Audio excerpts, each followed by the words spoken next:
Hébreux 11.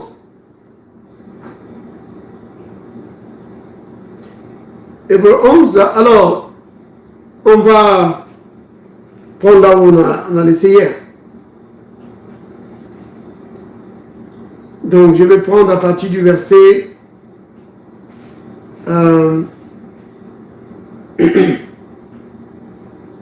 je vais prendre à partir du verset 23.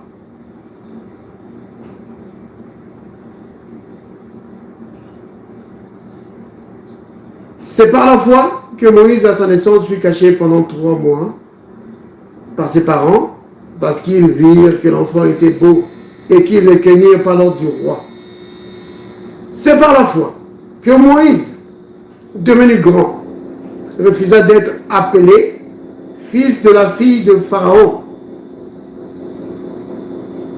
Donc, hier on a parlé de Moïse devenu grand. Donc, Moïse devenu grand, il a rejeté l'identité qu'on avait connue. Il a reconnu vraiment ce qu'il était. Mais vous vous imaginez ceci, hein? Il a refusé d'être appelé fils de la fille de Pharaon. C'était le prestige, les honneurs, le pouvoir, la gloire de ce monde. Donc, tout ça lui tendait les mains. Oui, il pouvait en jouir s'il le voulait. Mais il a rejeté cela. Pourquoi? Parce qu'il est devenu grand, mais parce que aussi, il avait maintenant grandi dans la foi. Donc, hier, je parlais de Moïse devenu grand. Donc, j'ai parlé ici, c'est l'image de la croissance à tous égards. Donc, il a grandi dans la foi, il a grandi dans la stature. Oui, dans sa façon de penser. Vous vous souvenez, hier, on a lu 1 Corinthiens 13, au verset 11. 1 Corinthiens 13, au verset 11. L'apôtre Paul dit, lorsque j'étais enfant, je parlais comme un enfant. Oui. Maintenant ici, prenez ça du côté spirituel. Qu'un enfant dans le Seigneur parle comme un enfant. Vraiment, il parle comme le monde. Oui. Il ne parle pas selon la parole. Il parle comme le monde. Un enfant dans le Seigneur. Mais l'apôtre Paul dit ici, donc je suis en train de lire pour la sœur Sylvie qui vient de nous rejoindre, que le Seigneur te bénisse. On est en train de lire 1 Corinthiens 13, verset 11. Amen, merci. Donc, l'apôtre Paul dit, lorsque j'étais enfant, je parlais comme un enfant. Je pensais comme un enfant. Vous voyez? Les paroles, la pensée, l'enfance, le raisonnement. Il dit, je raisonnais comme un enfant. Il dit, mais lorsque je suis devenu grand, j'ai fait disparaître ce qui était de l'enfant. Vous voyez? La croissance, quand la croissance prend place, tout ce qui est de l'enfance, ça s'en va. Oui, tu penses maintenant comme quelqu'un qui a grandi. Tu parles comme quelqu'un qui a grandi. Tu agis comme quelqu'un qui a grandi. Tu raisonnes comme quelqu'un qui a grandi. Vous voyez? C'est pourquoi ici, dans Hébreux 11 que nous sommes en train de lire, il est dit, Moïse devenu grand.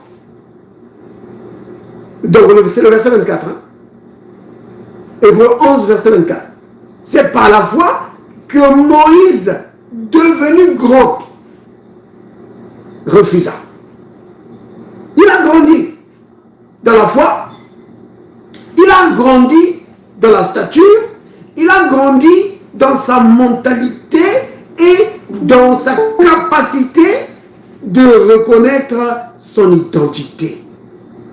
Oui, Moïse maintenant pouvait reconnaître son identité. Vous voyez? Parce qu'il a reconnu qui il était vraiment. Alors il a rejeté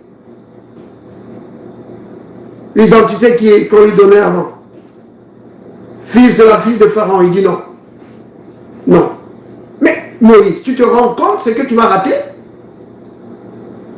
Tu as la gloire, le pouvoir, la richesse. Tu as tout. Tout ce qu'un homme peut vraiment chercher sur cette terre, tu l'as. Tu as déjà tout ça. Moïse dit non, je n'en veux pas. Vous comprenez? Parce qu'il avait reconnu qui il était. Quand il a reconnu qui il était, alors il a reconnu ce qu'il avait, ce qu'il possédait. Et alors maintenant il a pesé la richesse, le trésor que me donne ma nouvelle identité.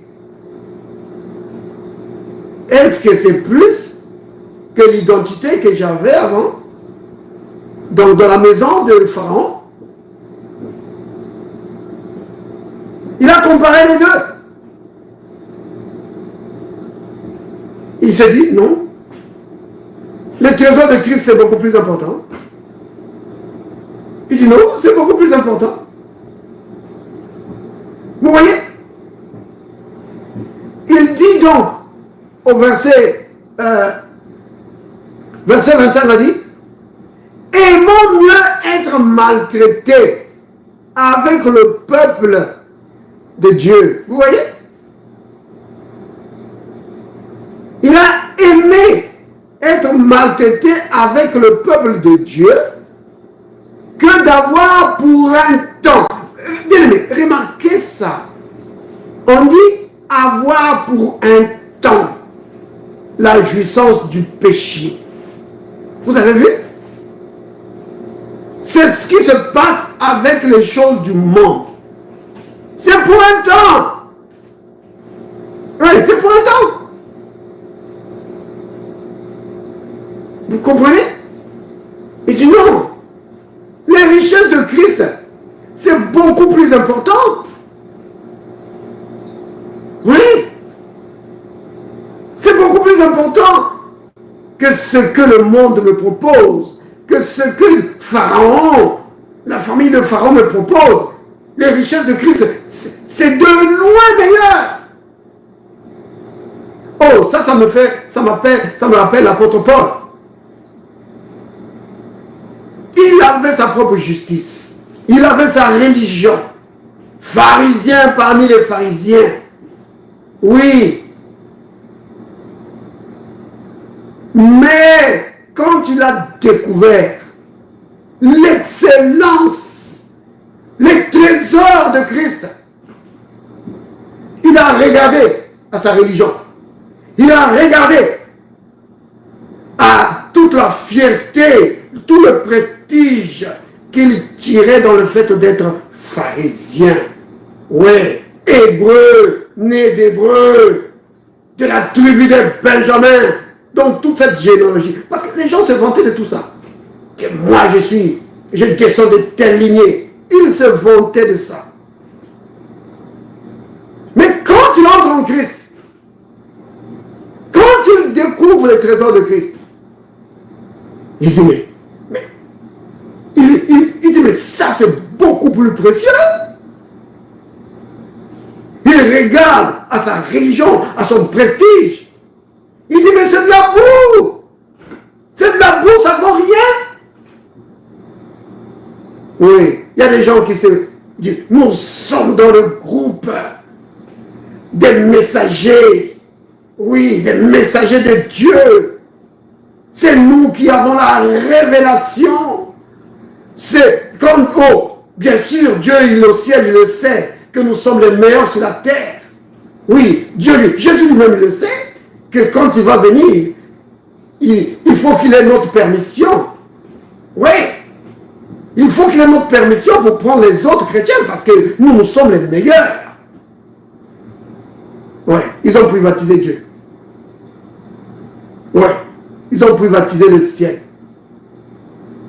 Bien-aimé, ça c'est la religion.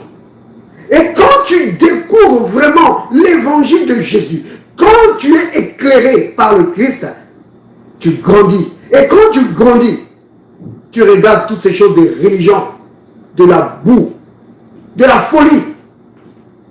Oui, de la folie. Maintenant, tu veux seulement le Christ, sa parole. Tu veux seulement la communion avec lui. Toutes ces choses qui faisaient ta fierté. Comme certains vont dire, oh, moi je m'habille qu'en jupe. Ouais, avec des robes qui touchent le sol. D'autres, oh, moi je ne me coupe jamais les cheveux. Regarde mes cheveux, ça va jusqu'au sol là-bas. Rien du tout. De la religion. La connaissance de Christ, c'est cela. La connaissance de Christ, c'est cela. Si tu n'as pas ça, si tu n'as aucune communion avec lui, hier je l'ai dit, que quand on parle de la connaissance du Christ ici, il ne s'agit pas de lire sur lui, vous comprenez, ou d'avoir entendu parler de lui. Non, une communion avec lui. Tu lui parles, il te parle. Vous comprenez? C'est cela la communion. Comme j'ai donné l'exemple, que moi je peux dire que je connais le président des États-Unis. Beaucoup de gens pourront le dire à travers le monde. Mais notre connaissance du président des États-Unis, ce n'est pas la même connaissance que son épouse a des présidents des États-Unis. Quand elle dit que je connais ce monsieur, les gens se disent, oh, celle-là, sa connaissance est beaucoup plus pratique. Elle connaît l'homme vraiment dans son intimité.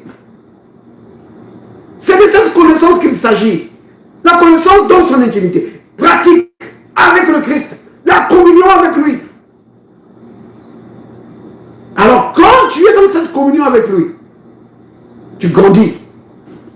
Tu grandis à son image. Oui.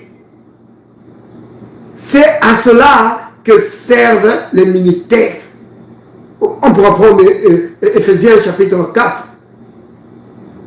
Oui, la Bible dit que les 5 ministères, bien aimé, s'il vous plaît, les 5 ministères ici, il ne s'agit pas juste de titres.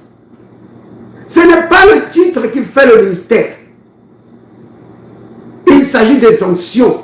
Une onction.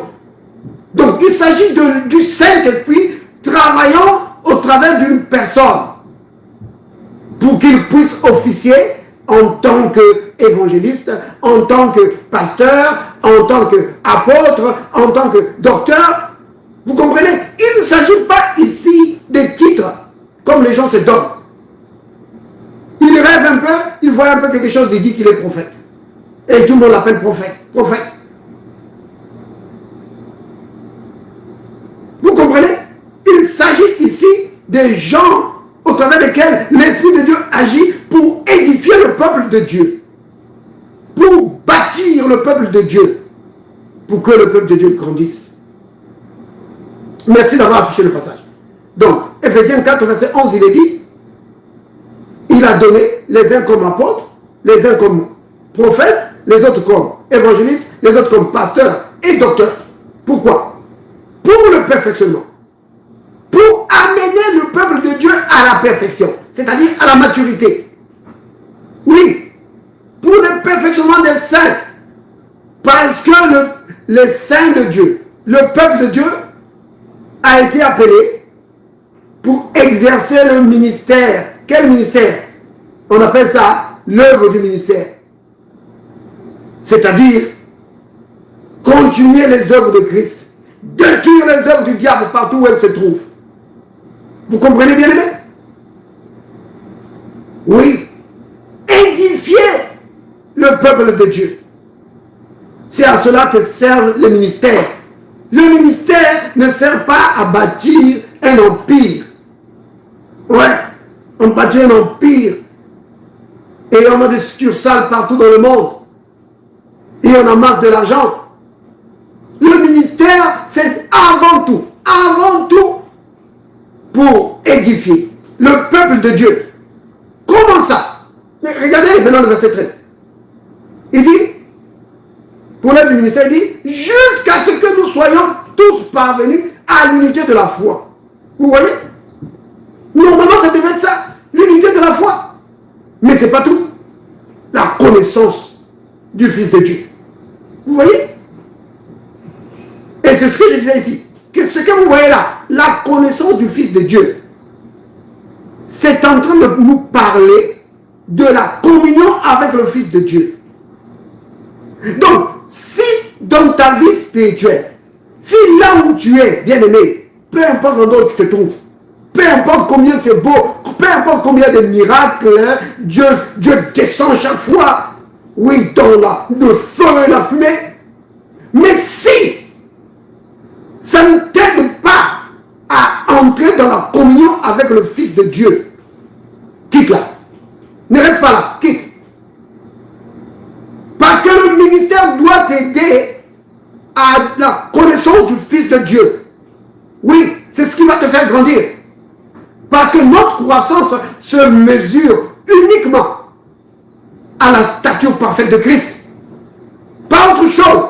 Pas les miracles, pas les prophéties. Mais non, je ne dis pas que je ne suis pas contre ces choses. C'est bien.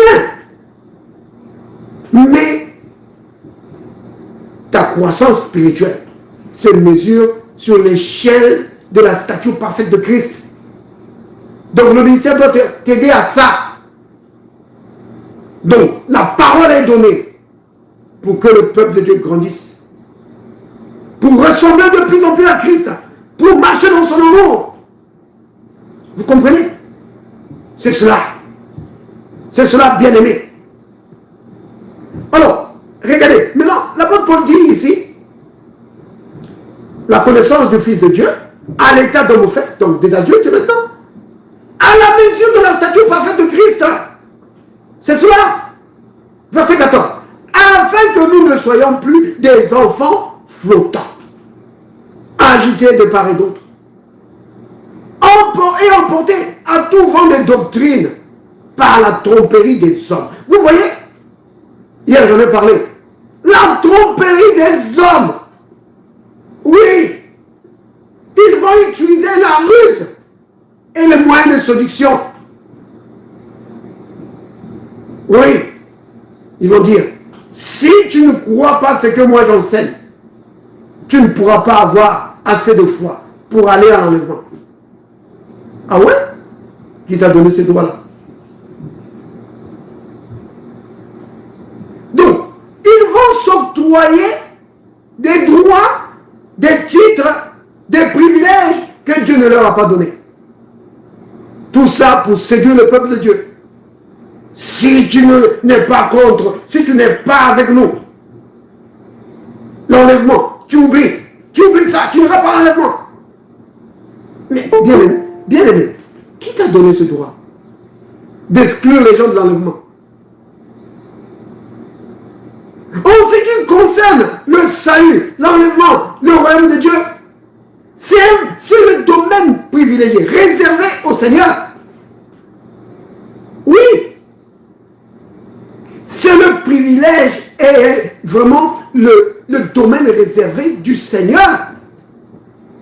Lui-même le dit dans Jean chapitre 5, au verset 20. Oh, on peut prendre ça. Jean chapitre 5, vous allez voir, bien aimé. Le Christ lui-même le dit. Il dit que le Fils, il donne la vie à qui il veut. Oui. Regardez. Prenons dans Jean. On va revenir. Hein? Jean chapitre 5, verset 20. Regardez. Car comme le Père aime le Fils, et lui montre tout ce qu'il fait, et il lui montrera des œuvres plus grandes que celles-ci, afin que vous soyez dans l'étonnement. Verset 21.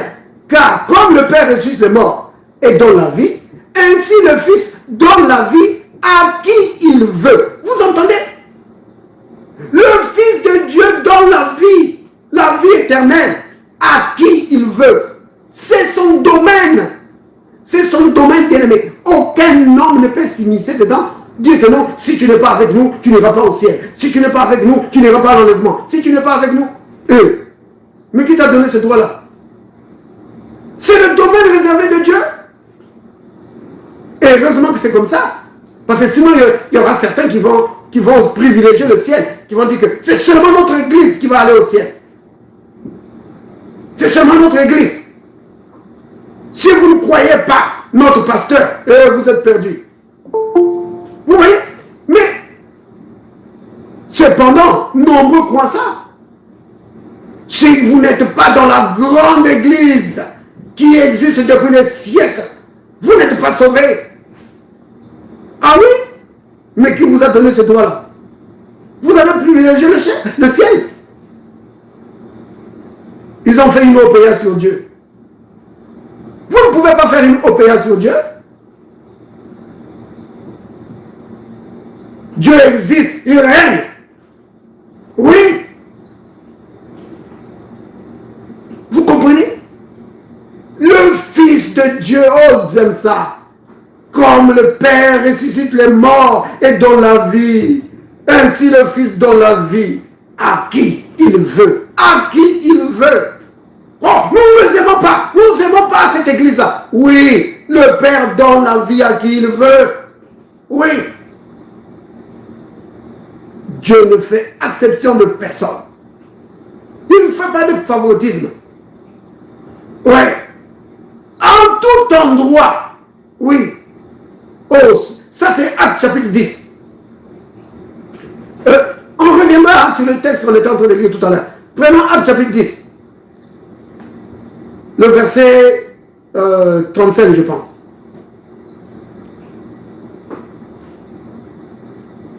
Acte 10. Regardez ça. On va commencer peut-être au verset 34. Il a dit ceci.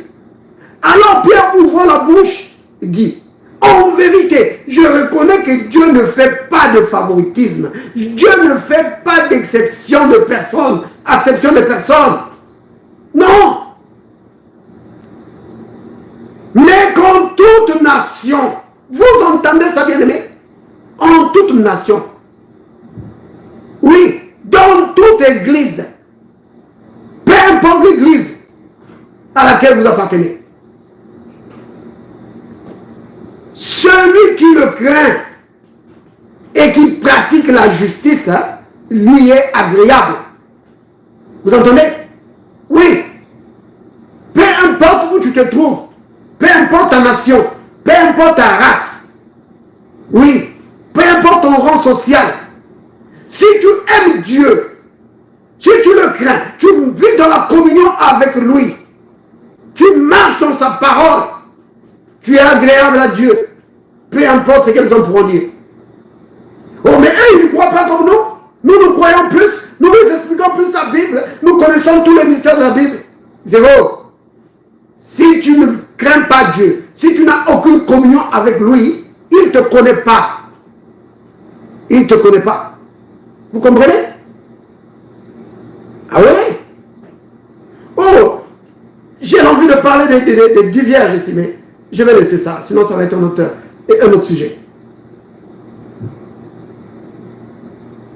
Les hommes vont utiliser toutes sortes de ruses. Dans la version amplifiée, si vous prenez Ephésiens 4, dans la version, parce que c'est Ephésiens 4 on était en train de lire tout à l'heure, hein, dans la version amplifiée, vous allez voir que partout où on parle des hommes, de la séduction des hommes, on parle de... Ils vont utiliser toutes sortes de moyens. Donc, les hommes sont prêts à utiliser toutes sortes de moyens. Ils vont reculer devant rien. Oui, juste pour un objectif personnel, égoïste. C'est cela. Pour manipuler le peuple de Dieu. Mais la Bible dit que si tu as grandi dans la parole, quand ils vont venir avec leur manipulation là, non, tu ne vas pas bouger. Tu vas trouver ça, tu dis, oh, c'est rien ça. Et si tu n'es pas avec nous, tu n'iras pas au ciel. Tu rigoles. Tu rigoles. Tu dis quoi? Vous pensez que Dieu vous appartient? Et vous privez le monde de Dieu et il est seulement vous.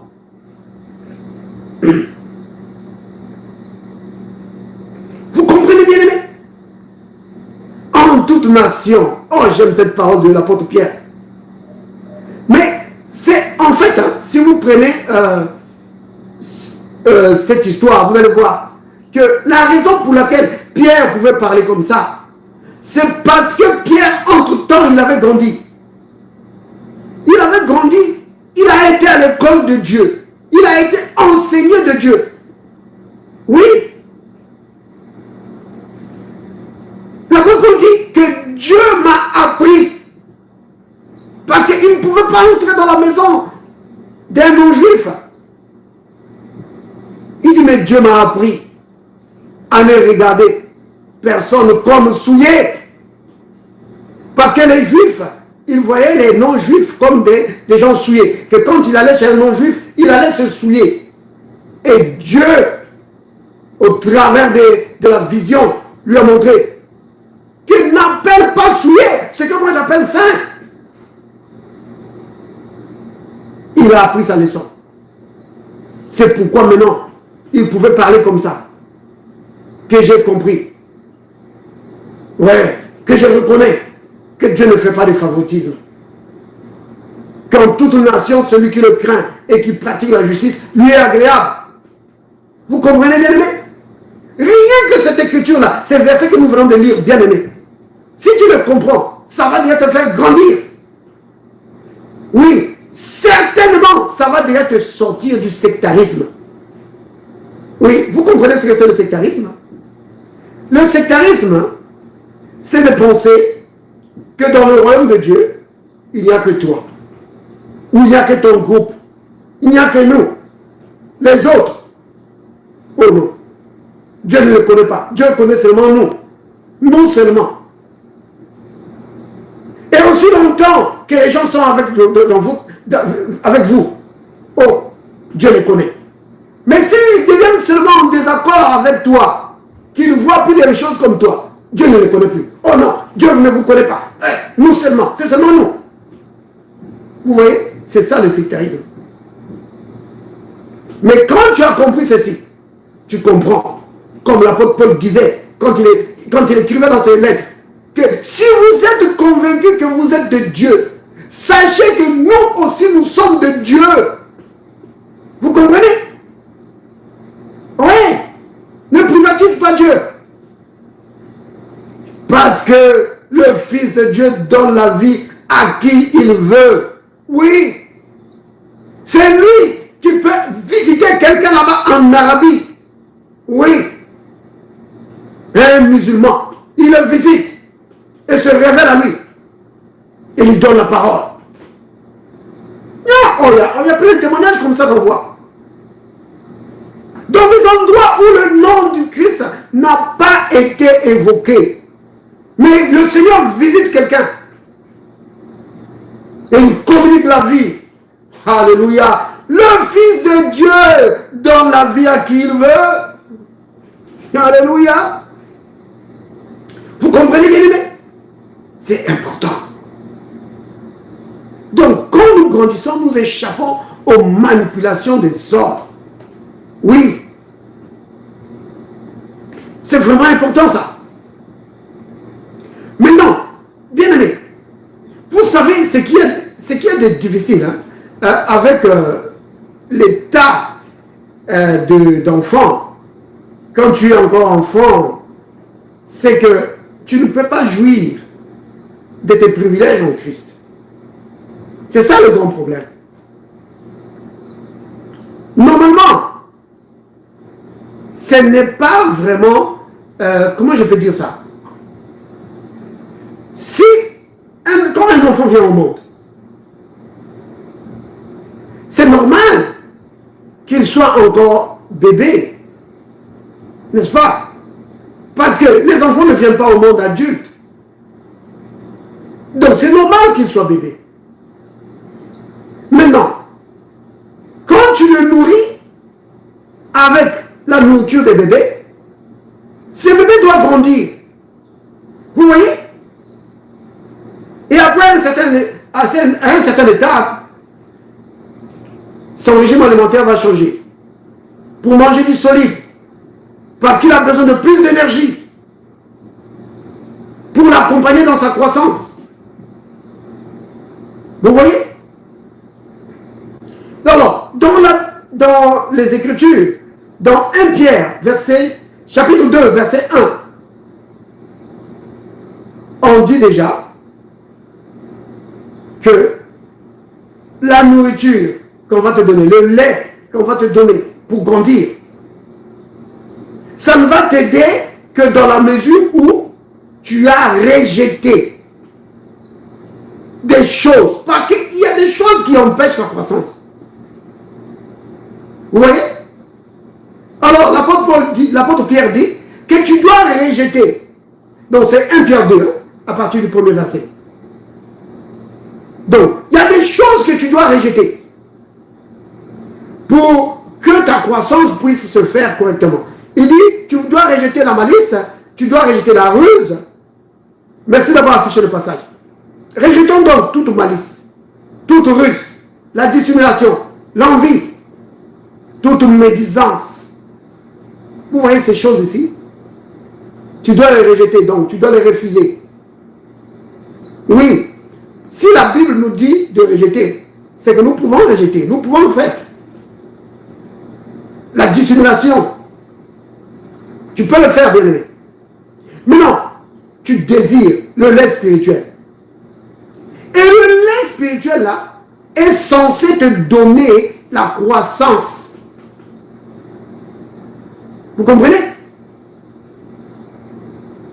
Mais si tu es dans les querelles, la dissimulation, la ruse, les médisances, bien aimé, tu ne vas pas grandir. On te donne le lait, mais tu ne grandis pas. Vous comprenez?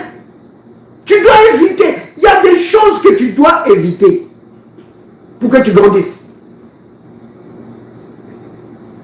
C'est vraiment capital.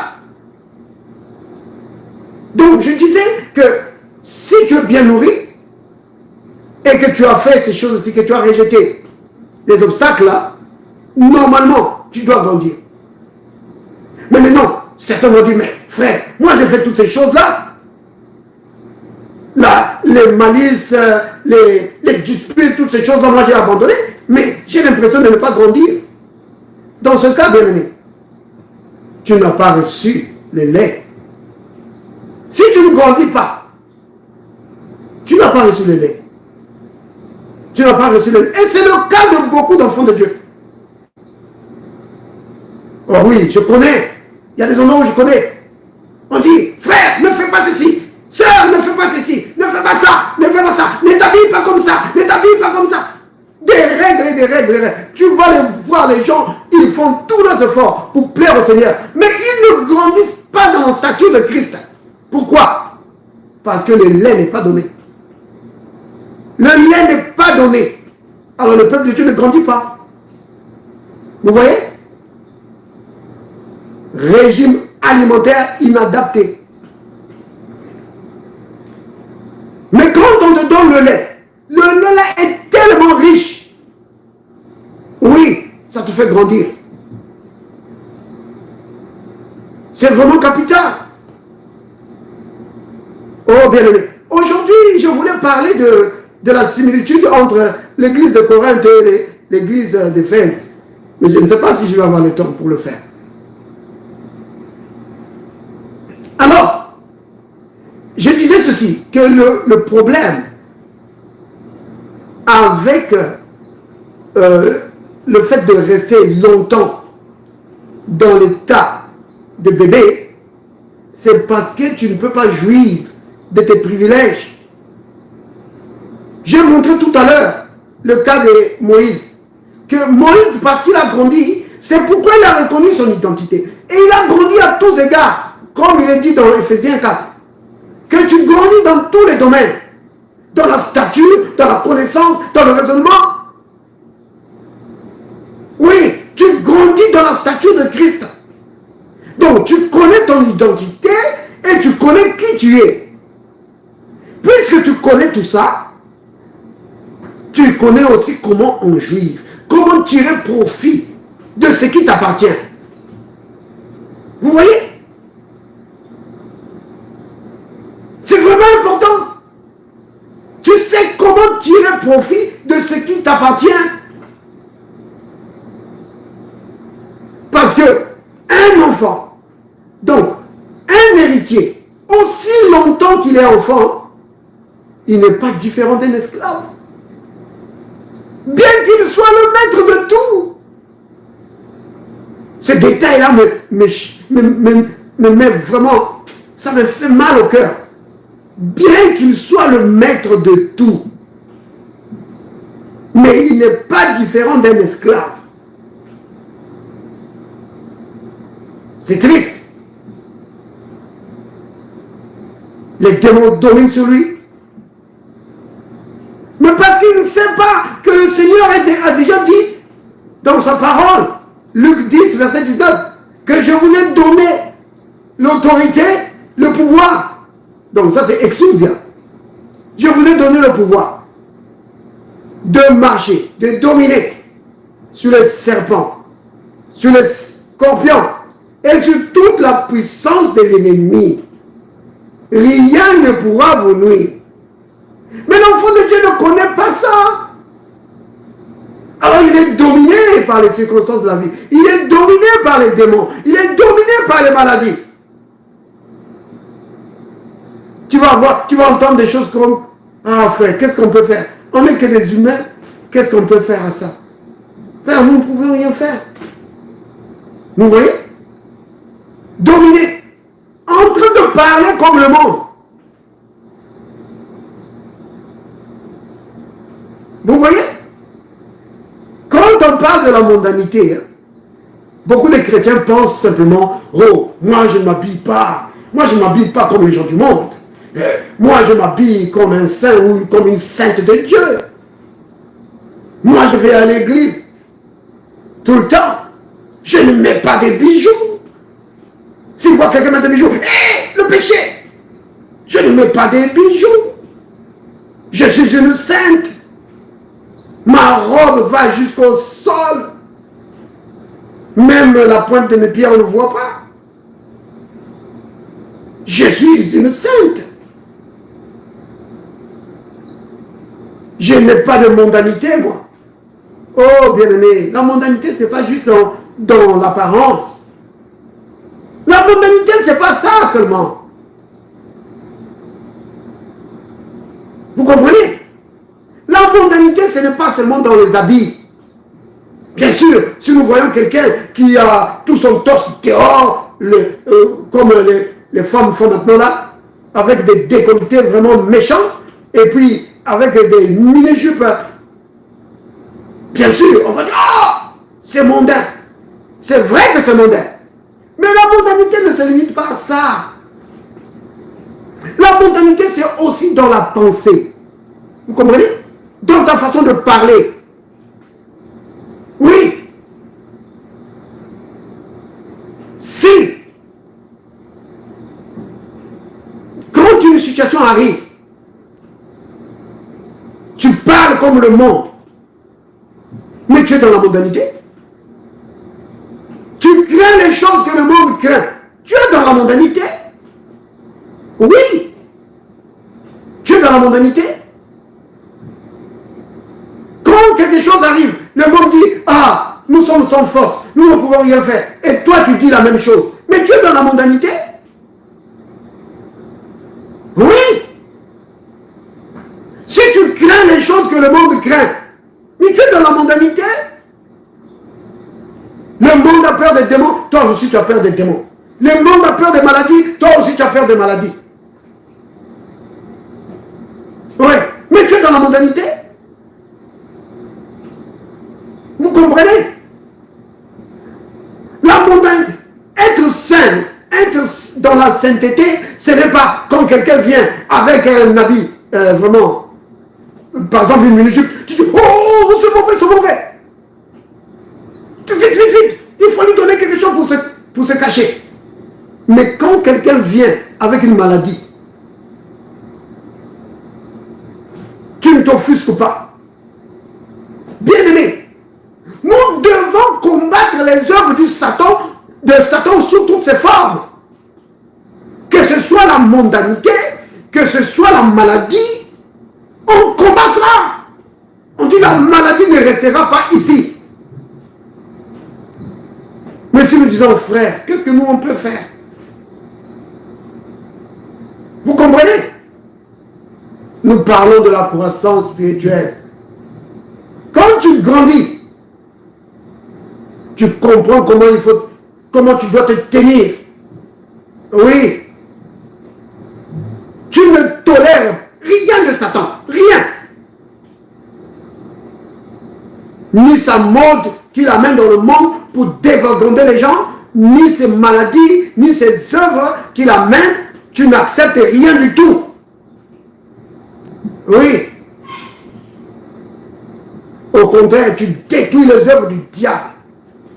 Parce que tu sais qui tu es. Et tu sais ce que tu possèdes. Tu sais que tu as le pouvoir. Tu as l'autorité de marcher sur les œuvres du diable pour les détruire. Vous comprenez? C'est cela qui fait grandir en Christ. Quand tu reconnais qui tu es. Oh bien-aimé, c'est vraiment important de comprendre cela. Moïse devenu grand, il ne pouvait plus accepter qu'on l'appelle fils de la fille de Pharaon. Il a refusé ça. Et il a trouvé que l'opprobre de Christ, c'était beaucoup plus important. Vous voyez maintenant, son échelle de valeur a changé. L'échelle de valeur de Moïse a changé complètement. Avant, quand il était parmi les gens de Pharaon, là, il pouvait se sentir bien là. Ouais, des honneurs. Mais quand il a grandi, il ne prenait plus plaisir à ça. Il dit non. Je dois me tenir pour Dieu. Et même la colère du roi, il n'a pas craint la colère du roi. Vous vous rendez compte combien il avait grandi? Quand tu grandis dans la parole, quand tu grandis dans la stature de Christ, quand tu grandis dans la communion avec le Seigneur, tu bannis la crainte. Oui, tu bannis la crainte. Tu bannis les inquiétudes. Tu bannis la peur. Oui, tu rejettes cela. Tu dis, Satan, tu ne régneras pas sur moi. Esprit de peur et d'incrédulité, tu n'as pas de place chez moi. Tu me chasses. Oui, tu as grandi et tu sais maintenant que la peur, les craintes, ce n'est pas juste des sentiments, c'est un esprit. Et tu prends autorité. Tu dis, vous quittez, vous sortez. Vous n'avez pas de place dans ma vie. Avant, tu étais dominé par la peur, les craintes, la peur de mourir, la peur de perdre ton travail, la peur de ceci et de cela. Mais quand tu as grandi dans la communion avec le Seigneur, oh, tu rejettes ça. Tu dis, aucune peur ne va dominer sur moi. Ouais, j'appartiens à Christ. Le Père prend soin de moi. Il m'a béni pour que je règne. Oui, pour que je vive sur cette terre en régnant sur les circonstances de la vie. Ça c'est Romains. Romains 5. Regardez ça, Romains 5, verset 17. Prenons Romains 5. Romains 5, verset 17.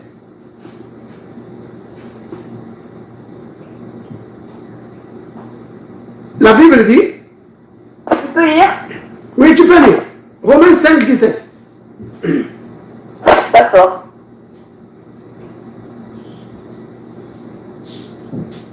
Si par l'offense d'un seul, la mort a régné par lui seul, à la plus forte raison, ceux qui reçoivent l'abondance de la loi, ceux qui donnent de la justice, régneront-ils dans la vie par Jésus-Christ lui seul? Amen. Vous avez entendu? Ceux qui reçoivent l'abondance de la grâce et du don de la justice, qu'est-ce qu'ils font? Ils règnent dans cette vie par Jésus-Christ. Oui. Vous avez vu, le règne c'est par Jésus-Christ. Donc ça veut dire que si tu n'as aucune communion avec le Christ, comment tu vas régner? Parce que le règne c'est par Jésus-Christ. Vous voyez? Celui qui te prive du Christ te prive du règne. Pour régner dans cette vie, pour régner sur la maladie, pour régner sur les circonstances de la vie que tu rencontres, bien-aimé, tu as besoin d'être dans la communion avec le Christ. Parce que le règne, c'est par Jésus-Christ. Donc, ceux qui ont reçu l'abondance de la grâce et du don de la justice, ils sont censés régner. C'est ça le plan de Dieu, bien-aimé. Nous ne sommes pas appelés à vivre une vie de victime sur la terre. Non. Tu es appelé à régner. Vous voyez? Mais comment quelqu'un qui a un enfant, comment va-t-il régner? C'est pas possible. Il ne peut pas régner. Mais quand tu grandis, alors tu comprends ces choses. Et tu sais comment régner. Comment régner sur la maladie. Comment régner sur les circonstances de la vie. Comment régner sur tout ce que l'ennemi voudra mettre sur ton chemin. Tu vas régner dessus. Oui. Les enfants de Dieu sont appelés à régner sur les circonstances de la vie. Et rien ne peut les nuire. Ça, c'est le Christ qui ajoute ça. Il dit, et ça c'est dans Luc, qu'on a lu tout à l'heure. Je n'ai pas tout lu. Rien ne peut vous nuire. Vous comprenez bien, aimé? Et ça, c'est disponible, c'est vraiment là, pour tout le peuple de Dieu. C'est pour tout le peuple de Dieu. Peu importe l'église à laquelle tu appartiens. Vous comprenez? Parce que Dieu ne fait pas de favoritisme. Donc, merci d'avoir affiché Luc 10, verset 19. Voici, je vous ai donné le pouvoir de marcher sous les serpents. Donc, quand vous voyez le serpent là, c'est les puissances des ténèbres. Vous comprenez? Et sur les scorpions. Et sur toute la puissance de l'ennemi. Vous comprenez? Quand il dit toute la puissance de l'ennemi, c'est pour dire que serpent et scorpion, c'est les puissances de l'ennemi. Donc, s'il vient sous une autre forme, ça peut être peut-être tigre. Tu règnes sur ça, parce qu'il a dit sur toute la puissance de l'ennemi. Et rien ne pourra vous nuire. Ça, c'est le plan de Dieu pour toi et moi, mon bien-aimé. Mais comment un enfant peut-il régner? Vous voyez? Parce qu'un enfant ne connaît même pas ces choses. Il ne sait pas ce qui lui appartient. Alors, il vit la vie d'un esclave, bien qu'étant le maître de tout. Oh, bien-aimé. La situation d'un enfant, c'est parfois affligeant. Surtout celui qui demeure enfant. Celui qui passe par l'état d'un enfant et qui grandit, c'est juste normal. Mais celui qui a cru au Seigneur et qui reste des années et des années enfant, c'est dur. C'est terrible. Un enfant ne peut rien faire pour lui-même. Vous voyez? On doit faire tout pour lui. Oui. On doit le nourrir et Et quand tu manges même, il faut dire mange, mange, mange. Oui. Pour lire la parole, il faut que tu dises, oh, bien-aimé, tu dois lire la parole. Tu dois méditer la parole, bien-aimé. Un enfant, c'est ça. Il n'a pas encore compris l'importance de la nourriture spirituelle. Que c'est ça qui le garde fort. Il ne comprend pas encore ça. Un enfant ne comprend pas encore l'importance de manger.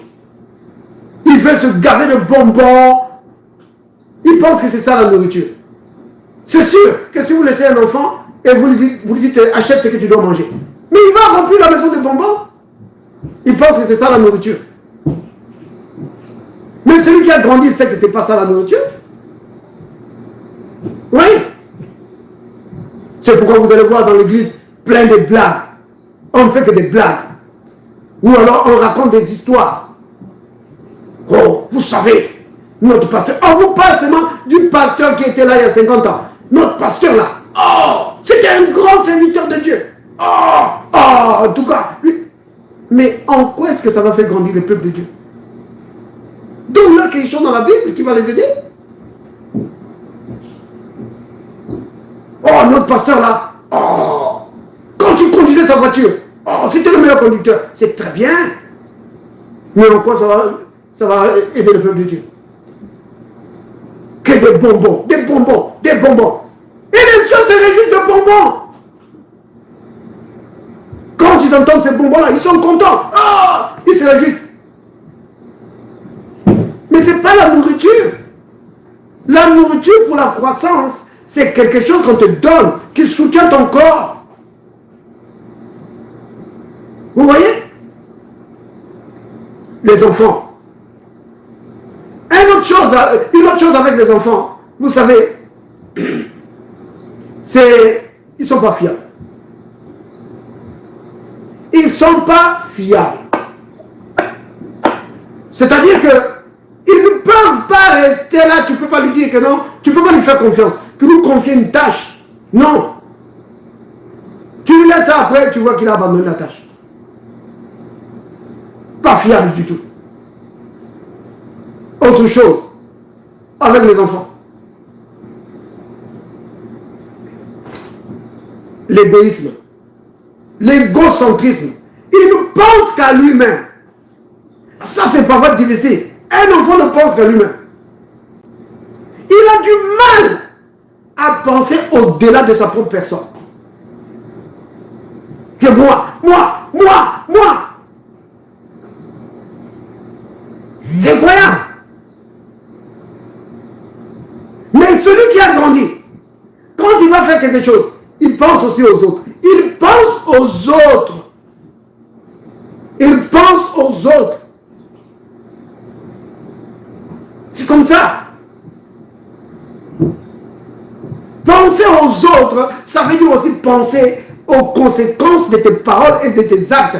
L'impact de ce que tu fais sur les autres. Oui. Quand tu poses un acte, dis-toi que ça va avoir de l'impact sur les autres. Mais un enfant, il pense seulement à lui. C'est seulement ça. À lui seulement. Quand tu dis que non, ça, on doit prendre et donner aussi à ton frère. Ah! Il va pleurer, il va se rouler par terre. Voilà. Vous voyez? La croissance spirituelle, c'est vraiment important. Grandir dans le Seigneur, c'est grandir dans la statue de Christ, grandir dans l'amour du Christ. Alors tu considères aussi les autres. Oh bien-aimé, c'est vraiment important de grandir dans le Seigneur. Afin que tu réalises qui tu es, ce que tu possèdes et comment tu jouis de ce que tu possèdes. Oui. Je vais m'arrêter là, bien-aimé. Je pensais parler de la similitude de Éphèse et de Corinthe, mais ça va être la prochaine fois. Soyez bénis, bien-aimés.